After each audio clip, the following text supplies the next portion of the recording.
So imagine if Elvis Presley was still live, and he sold 50 NFTs. Now by owning one of them, you could have lifetime access to any of the shows that he participated in.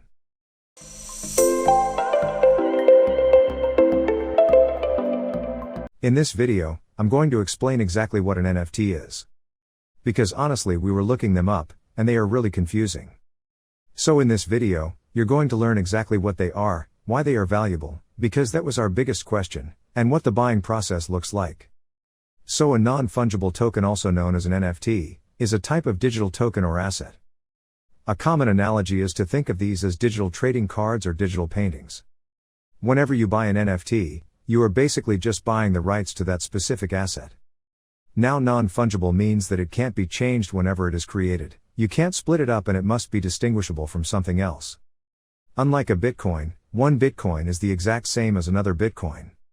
Well, with NFTs they're never the same, they're always different, and also a token, it's just a small piece of data that you own. Together an NFT is a token that you own, that doesn't change throughout time. So that's the basics. But when it comes down to the technicals, what exactly is an NFT? Well, NFTs are actually just a piece of data that is owned by an address, and whoever has the password to that address, they own that piece of data, and this piece of data can be bought and sold to different addresses. And that data is verified on a blockchain, and you can actually check the owner history is always trackable with an NFT. For example, this CryptoKitty that sold for $600,000 is essentially just a small URL that is owned by an address. The only thing that person owns is a tiny piece of data. Now that piece of data points to a server somewhere that usually hosts an image, and technically whoever owns that server could change the image. And it's important to know what you are actually buying when you buy an NFT. You are buying a piece of data that points to a server that hosts either an image or a GIF. You should know that the server could change, or that the image and GIF could change. It's actually the specific piece of data that you actually own on the blockchain, not the access to the server and not the image or the GIF. But rather that tiny piece of data that points to the server. So in a sense, when you buy an NFT, you're buying a small piece of data that represents something larger. Kind of like buying a stock, you're not buying the entire company, and unless it's a dividend stock you're not actually getting anything from it. So this brings us to the question, why would you want to buy an NFT? And there's many reasons, but right now, the main reason most people are buying is because they see NFTs as collectibles in the investment category. So let's go over 4 main things that make an NFT valuable. Number 1, first, so just like Bitcoin is so popular because it was the first cryptocurrency, the first NFTs of specific creators or businesses will also have value. For example, Pokemon cards are quickly gaining popularity, and the most expensive cards are those that were produced in the first edition. So let's say if you have the first United States NFT, it will likely have some perceived value. The second thing that makes an NFT valuable is its utility, which in other words is the real-world benefits.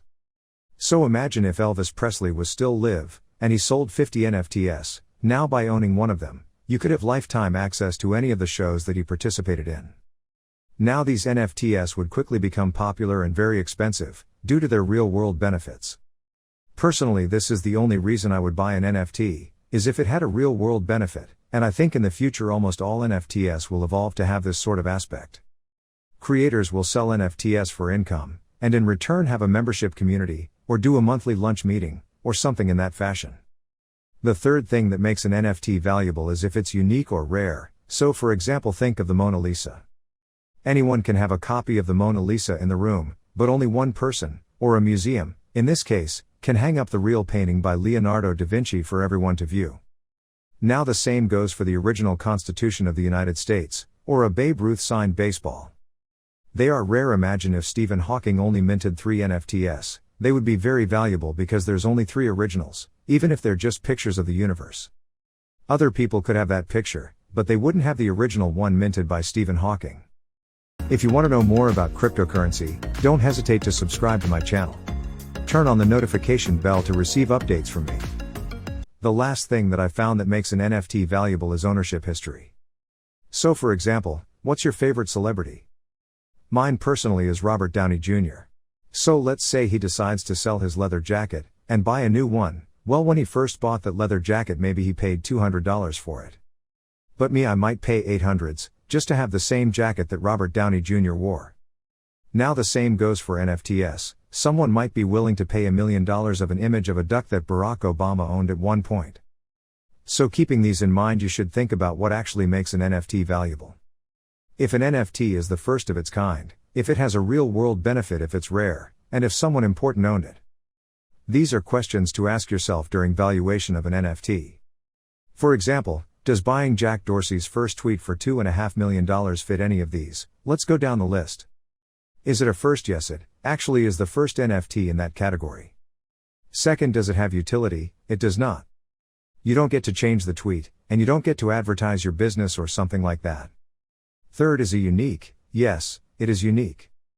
Lastly, what about its ownership history? Well, this is actually a no. Yes, it is Jack Dorsey's first tweet, but nobody famous has actually owned the specific NFT yet. To fit this category, for example, maybe it was my tweet and then PewDiePie owned it, then the answer would be yes. But in this example, it only checks 2 of the boxes. So if you buy his first tweet, you're basically betting that someone else in the future will want to buy it for a higher price. Because holding that NFT does absolutely nothing for you, there is no utility, you're buying it as a novelty or as an investment. Unless one day Jack Dorsey says whoever holds that NFT he'll have lunch with once a month. Then the value would skyrocket. So now that we have kind of went over what they are, and how they work, let's go over how popular they quickly become. Just look at this Google Trends data of searches in February and March in 2021. In fact, that's what inspired this video. We knew absolutely nothing, and so we created this video to help people. Because all the stuff that we were looking up was very, very confusing. So if this video clears anything up for you, make sure to click that like button. Also, as a newer channel, you might consider subscribing because it helps us immensely. This video actually took hours to research, write and animate. Moving on. I'd like to tell you the 11 most valuable NFTs. Now this might get a little rambly and you can skip ahead if you don't want to listen to them. Number 1, CryptoPunk 6965 in February 19, 2021 it sold for 800 Ethereum. Next we have CryptoPunk 4156 which sold for 650 Ethereum on February 18, 2021. Third we have CryptoPunk 2890 which sold for 605 Ethereum. And January 24, 2021 then we have the famous Dragon CryptoKitty which sold for 600 Ethereum. CryptoPunk 6487 which sold for 550 Ethereum. Next we have some land in the Decentraland world around 12,600 square meters, it sold for 514 Ethereum. Next is something called Hashmask 9939 which sold for 420 Ethereum. This really interesting car concept, the F1 Delta Time, actually sold for 415 Ethereum. Another CryptoPunk sold for 400 Ethereum and an actual lot of land in the Central Land world sold for 345 Ethereum. And the famous Neon Cat sold for 300 Ethereum on February 19, 2021. So another important question to ask about NFTs is, can someone copy your NFT? Well, technically yes. Someone can copy an NFT just like any other piece of artwork, but the original NFT address can be traced back to the original creator. Since all NFTs have a log of their transaction history, it's also important to note. Someone could create a new NFT that points to the exact same hosting address that the original NFT does. Or they could point it to a different address that is of the same image or GIF. The value in an NFT is not the image. It's the specific piece of data, just like I could make a free throw at my local YMCA and LeBron James could toss one in while 30,000 people are watching. Even though these are basically the same thing, one has way more value based on what other people think of it. I may be doing the exact same thing LeBron is doing, but people value his free throw way more than mine. Another question you might have moving into the NFT space is, how do you buy an NFT? Because purchasing an NFT is actually quite simple. And it's probably the same difficulty as purchasing a stock of a company. Now you should know most NFTs are sold on marketplaces kind of like eBay, Amazon and Facebook Marketplace. But that specialize in NFTs. One thing that might be a drawback of buying NFTs is that they are usually purchased with Ethereum.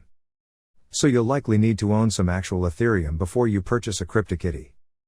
Or an NBA Top Shot. Buying cryptocurrency and trading it to a wallet that you can buy an NFT usually takes some technical skill on transferring crypto. Because if you do it incorrectly, you could lose all of your money in the transaction. So here are the 4 most commonly used NFT exchanges that allow you to buy and sell NFTs app. Rarible. Com Nifty Gateway. Com Open. IO and Super Rare. Co. So whenever you go to buy an NFT, the first step is to create an account on that specific website. Step number 2 is that you'll either have to buy crypto on another exchange and then transfer it to the wallet on that exchange. You should know NFT wallets are very similar to any other cryptocurrency wallet. They usually have a public and a private key. And for those wanting the technicals, most are based on the ERC 721 protocols. But I promise that I would not get too technical in this video. And then lastly, you can actually bid like an auction and pay for whatever NFT that you're attempting to buy. And if you win, that NFT will get added to your account and then stored in your wallet, which brings us to the next question. Where do you store your NFT? Because now that you've purchased your NFT, you're probably wondering where the heck you store it. Well, you store it on a wallet. You'll want to make sure that it's safe and accessible to show your friends and other people what you've recently purchased. Now the best way to store your NFTs is on a hardware wallet. Something along the lines of a Ledger Nano, where it can be offline and protected. But if you're wanting to keep it online, here are some online applications that host wallets for you. MetaMask. IO Trust Wallet. Common Engine. IO. And if we were to go any further in on this process, it would probably take quite a bit of technical knowledge. So I'm sorry to say that's where this video ends. I hope you found it helpful, and I hope it clears up some confusion ending this video. Please don't forget to like the video and subscribe so you get future whiteboard crypto videos just like this one. We promise to keep it simple for you. Thanks for watching, and we hope to see you in the next one. So that is the end of our video. Hope you can now understand the concept of NFT. Don't forget to like and subscribe to CoinF Master for more useful videos.